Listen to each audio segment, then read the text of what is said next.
Moi, je vais jeter un pavé dans la mare. Je vais porter la contradiction parce que j'entends très bien ce que vous dites sur l'Afrique.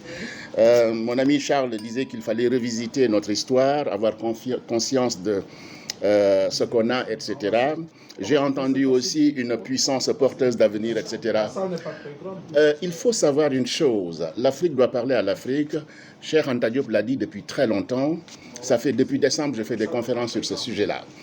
Mais l'Afrique, c'est l'heure. Il faut le dire et il faut oser le clamer tout haut. Nous avons tout. Qu'est-ce qui fait que nous pêchons? Nous avons tout. Qu'est-ce qui fait que nous pêchons? Il y a une Afrique qui avance. On ne peut pas uniformiser l'Afrique, c'est une utopie. Mais il y a une Afrique qui bouge. Mais la majeure partie de l'Afrique stagne. Le refuser, c'est mentir.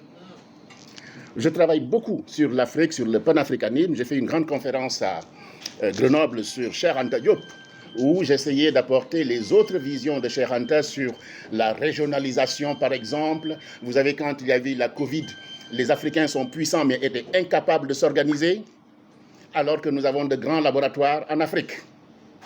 Notre péché capital, c'est notre inorganisation, notre incapacité à faire des contrats win-win, nos politiques, nos intellectuels. Vous parlez du Cameroun qui est un accident géographique, 230 ethnies, des chefferies, etc., qui aurait dû être une puissance. Le Zaïre est un accident géographique, aurait dû être une puissance. Le Niger est un accident géographique, etc. Mais pour autant, qu'est-ce qu'on a fait? Comment est-ce qu'on a enseigné à nos enfants? On n'a fait que du mimétisme servile. Donc, il est bien beau de dire que l'avenir est en Afrique. Moi, ça fait 20 ans que je dis arrêtez vos utopies. Je connais très bien l'Afrique. J'enseigne l'Afrique. Je connais très, très bien l'Afrique. Je connais la géopolitique, mais il ne faut pas qu'on se leurre. Si nous croisons les bras, nous n'irons nulle part. Si nous ne nous donnons pas la main, nous n'irons nulle part. Si nous baissons la tête, nous n'irons nulle part. Il faut qu'on s'organise.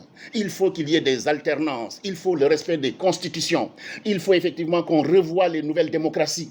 Pourquoi est-ce qu'on doit importer les démocraties étrangères alors que nous pouvons, quelqu'un disait, une dame, c'est celle qui travaille avec Alain Foka, Madame l'avocate, Maître Fatoumata Sidibé Diané, vous avez vu sa vidéo? Ouais.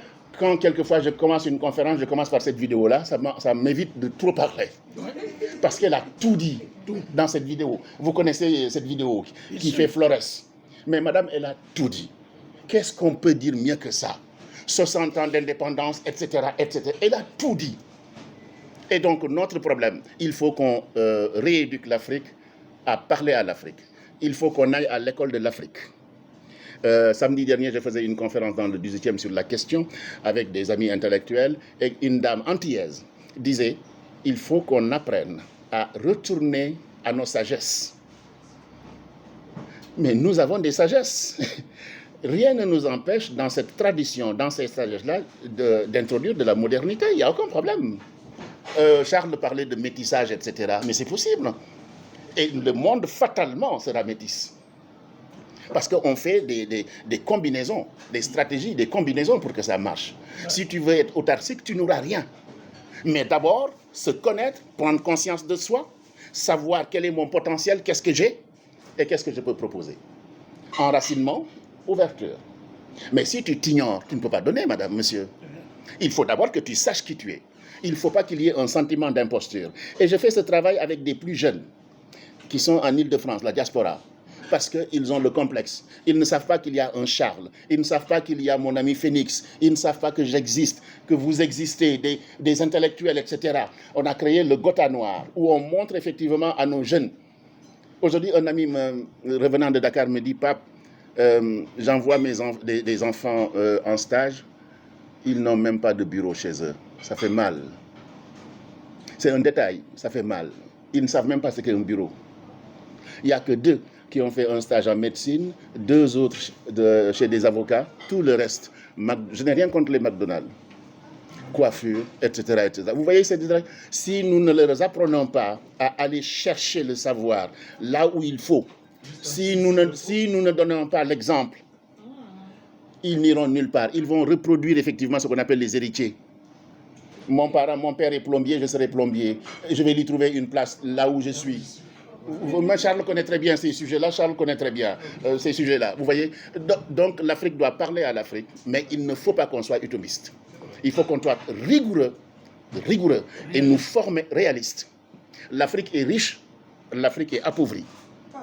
L'Afrique est riche, l'Afrique est appauvrie. Excusez-moi. Très bien.